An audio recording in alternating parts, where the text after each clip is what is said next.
discussion over rules and procedures and how to develop them. Then you covered a near-PUD lesson over a sample rules and procedures plan. Now you will apply what you have learned about rules and procedures into a first day of school script, which is an outline of what you plan to do on the very first day of school in your future classroom with your future students. So your first day of school script consists of 4 sections. Under each section, you will list out each portion of that section, just like this sample. So your first section is called planned grading. So this section, you will discuss how you will grade students at the front door, as well as what students will do when they come into the classroom before instruction starts. Your second section is called planned personal introduction.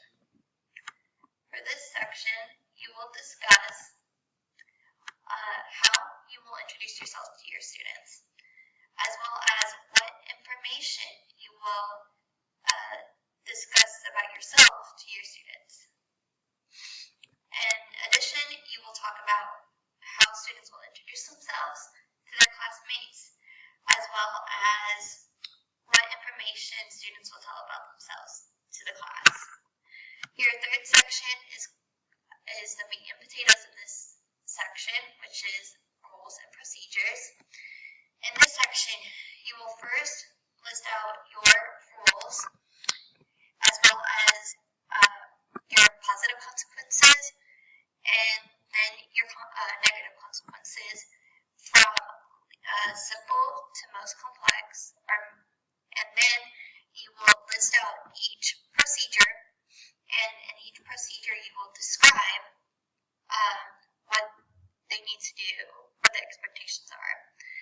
Then you will discuss how you will introduce your rules and procedures to your class, as well as how you will demonstrate or show the rules and procedures to the class. Your last section is over information on supplies and materials. In this section, you will cover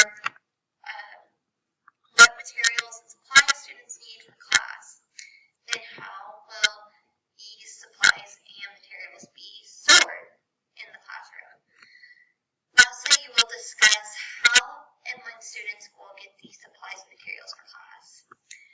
So your assignment will consist of 2 pages, double space, Times New Roman 12-point font, and then in addition, your header will have your name, first and last name, our course name and number, the due date, and this will also be in Times New Roman 12-point font. And I cannot wait to hear about what your plans are for the